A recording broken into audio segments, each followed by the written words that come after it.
Welcome back to another episode of ROC Boys Football. Today we are taking a look at a 2022 Pittsburgh Steelers mock draft.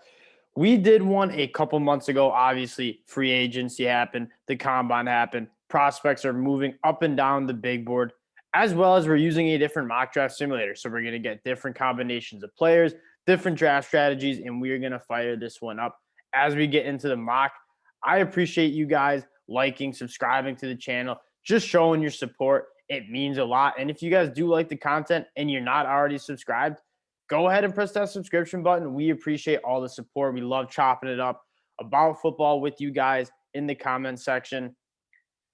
Pittsburgh Steelers are on the clock at pick 20.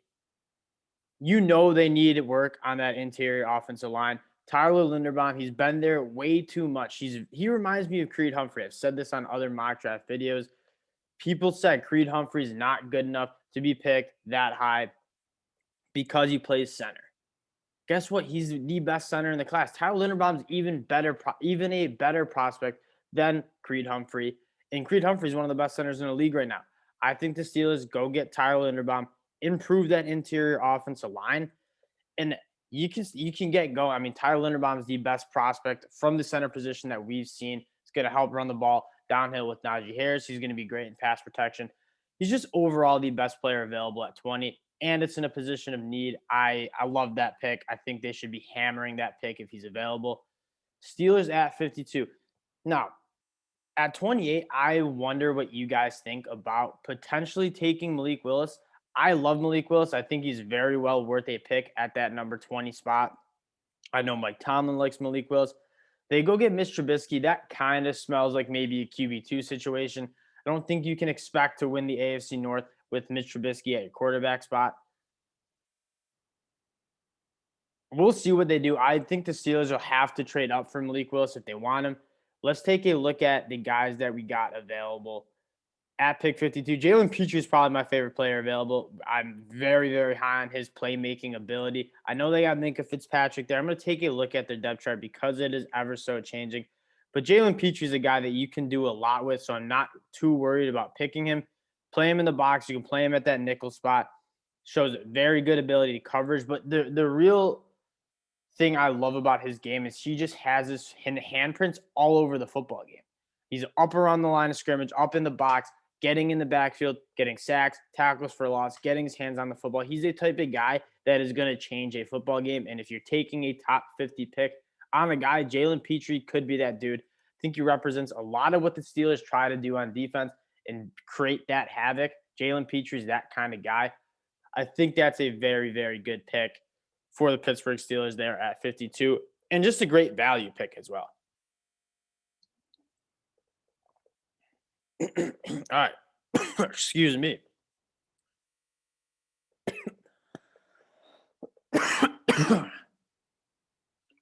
I'm all good. Promise. All right. Pick 84. Given Jalen Petri. You go Tyler Linderbaum. Kind of going best available. 84. I like Dylan Parham as a prospect.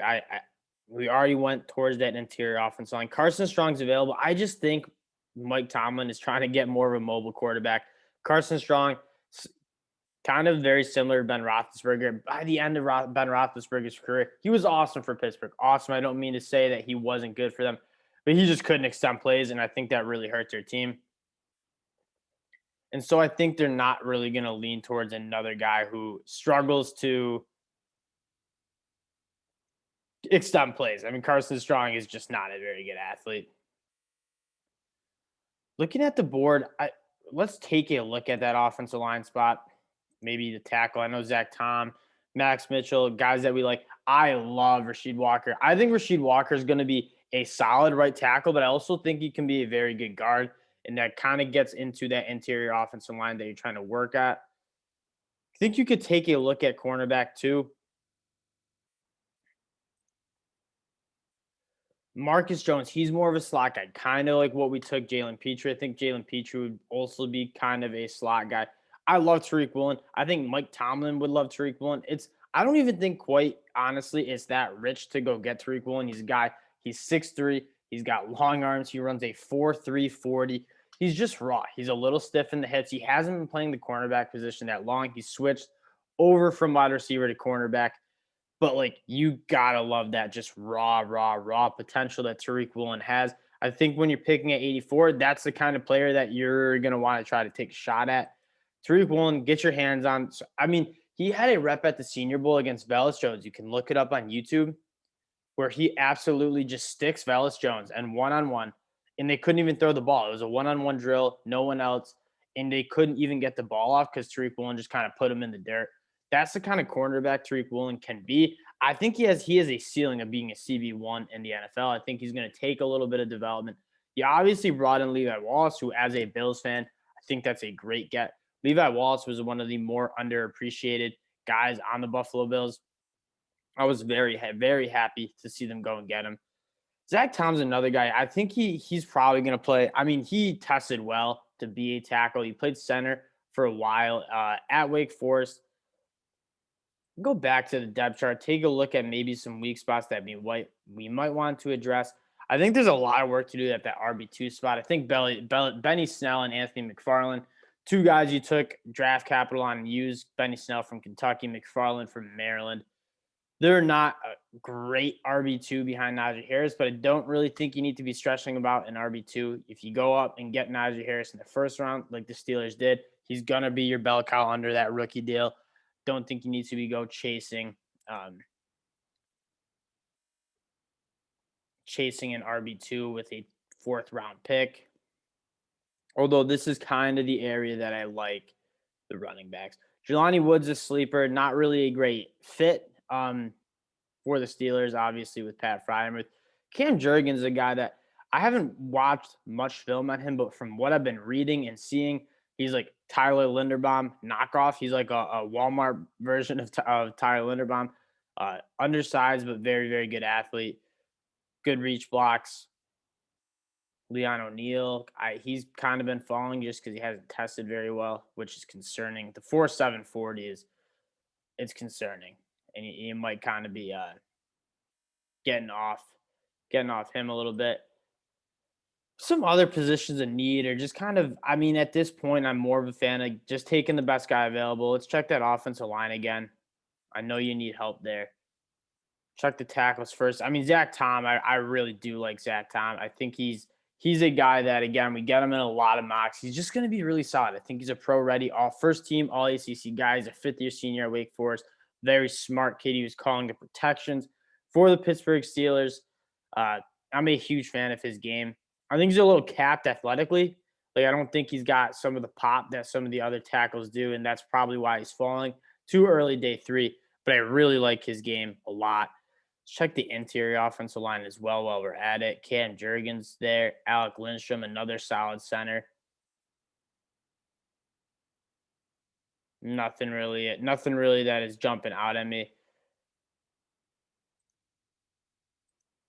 And we'll go back to best available. And I think the pick's got to be Zach Tom. I think he's just too solid of a guy to pass up. He's a guy that could start year 1, and if he's not, he's a great depth guy. He obviously can play the center position. He can play the tackle position. That offensive line versatility is what you're looking for in the league. I mean, let's be honest. 17-game season, guys get rolled up on, offensive linemen get banged up. Having a guy who's just going to be rock solid to come in and get the job done like Zach Tom is extremely valuable. We'll take Zach Tom there at the end of round 4. Not picking till 208. Now it's just time to find a little bit of sleepers. The hair is going absolutely wild today. We're going to put that hood up. Now's a time where we could maybe be looking at an RB2 to kind of upgrade. JT Woods is a guy that I like a lot. Jalen Naylor's a guy that I like a lot. Obviously, losing Juju Smith-Schuster hurts. And I think Deontay Johnson, I think, is a bona fide wide receiver 1. The ability to create separation is phenomenal. Chase Claypool, as much as I hate him, I don't think he's that bad of a player. And then Anthony Miller, I think, was a really sneaky get from the Bears.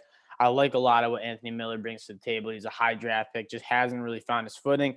And a Chicago Bears offense that was just abysmal. And Matt Nagy just doesn't have a clue how to run an offense, quite frankly. It might be time to look at a receiver. There's some good ones at the end of this draft. I liked Ontario Drummond a lot. If you guys are a fan of the show, you know I like him. Tevin Tompkins led the league in pass and receiving yards. I like his game a lot. If you like Traylon Burks, Eric Azukanma from Texas Tech is a good guy to look at. Um, I don't lie. You kind of miss out on the wide receivers here. I don't think there's anything super special about the wide receivers who are left on the board. Let's go see if we can find a guy that we really like here. Travis Dye is going back to school. He's actually at USC now. Kalen Barnes, just a speedster cornerback. I think there's another cornerback on the board that I kind of liked as well. I mean, Kalen Barnes obviously just blew up the combine, blew it up. So I'm a fan of Kalen Barnes. I'm a fan of Vinny Gray. I mean, Keelan Barnes has that elite speed. I don't know if I'm going to take him here now. Let's check that interior defensive line spot. Check edge first. Not really much there. And then we'll go interior defensive line. Check it out. DJ Dale. I like DJ Dale's game a lot. And then Brian Flores probably going to be pushing for another linebacker. I like signing Miles Jack. Then I get Devin Bush, Miles Jack, and I believe one other solid linebacker, Alex Highsmith, who is very good. I mean, that linebacking room is good. It's really good. But picking a linebacker now is like you're going to get a good special teamer as well. We'll take a look at that position really quick. Jeremiah Gemmell's a guy that I absolutely love, but I think it's a little early for him. JT Woods, the flyer. I think we're going to go get Kalen Barnes. The speed at the cornerback positions, very, very enticing. I think he's on page 2 here. I mean, he just blew up to 40. It really, really, really helped his draft stock. Fastest guy at the combine this year. I mean, at the end of the day, even if he's not starting for you, you're getting a tremendous gunner. And speed kills. Like, speed is king in football. As much as we hate to admit it, it is. I think Jerry on Ely. So you get Najee Harris, and ideally he's taking a lot of he's the bell cow. He's getting a lot of touches. You're getting him a lot of touches. Jaron Ely is a guy who I think can balance out Najee Harris really well. Very, very electric in the open space, which is enticing. Whoever's going to be quarterback, say they get Malik Willis at QB1. Jerry Ely, a guy who easy swing passes out of the backfield, checkdowns, and has the ability to kind of make something happen in space. I like that idea. We'll go ahead and go get Jerry Ely. The Pittsburgh Steelers, they might just go a year with Mitch Trubisky and then try to get one of the better quarterbacks next year, like a Bryce Young, a CJ Stroud. The only problem is that roster's too good to tank for a top 5 pick. So you might just have to go get Malik Willis there at 1 overall. And then we'll go get DJ Dale. You can't go wrong with the Alabama defensive linemen. They just always seem to be really, really good at the next level. DJ Dale's a guy who has struggled with injuries, kind of just struggled getting overshadowed by a lot of Alabama talent on that side of the football. But I think he's a very good player. He's a guy that's really solid on film. Let's see what PFF gives us for this mock draft. We are not going to take the free offer. A-. That's one of the higher grades I got. Tyler Linderbaum, I think, is just a really solid pick. He's a top 15 player on our big board. I mean, realistically, one of the best prospects in the draft. People worry about the size, but you just look at the film and how dominant he was. I'm not concerned about his weight. Whatever weight he was playing at, you just go ahead and play at that way at the next level. Jalen Petri, an A+. That's just a steal of the draft. I mean, Jalen Petri is just an absolutely electric player. Tariq Woolen, they're a little low on, and he is more of a project pick. But I think like this guy has the bonus to be just absolutely awesome. Jalen Petri is more of that hybrid guy. I think he could play like a Jamal Adams role. He's not quite as big, but he's just an absolute menace in the tackle box. So I like his game a lot. Got Zach Tom. Kalen Barnes is the speedster. Jerry Ely kind of like a scat back. And then DJ Dale to finish off the NFL draft for the Pittsburgh Steelers. There's a lot of different ways the Steelers could go with this pick. If they go get Malik Willis at 20, I think they might be looking at a tackle or something to build around Malik Willis with that next pick. But if they go get Trubisky, like I don't mind taking a guy like Jalen Petri at 52, where the name of your game is going to be a dominant defense, which the Pittsburgh Steelers always seem to have. I absolutely love the Brian Flores hire. I mean, he's a great football mind. There's no way he should have been fired from Miami. He was doing a phenomenal job there. I like this mock draft. Again, let me know what y'all think about the mock draft for the Pittsburgh Steelers in the comments. I think there's a lot of different ways the Steelers could go. They could trade up for a quarterback. They could just trade out of that pick and get more capital. I think I might lean towards that as well. But once again, I appreciate you guys watching the mock, watching the channel, all the support. You guys have just absolutely been awesome. It's just so cool that me and my brother get to come on, talk football with you guys, and you guys show all that support. Very, very much appreciated. And then we'll talk to you guys later with more 2022 NFL draft content. Talk to y'all later. Peace.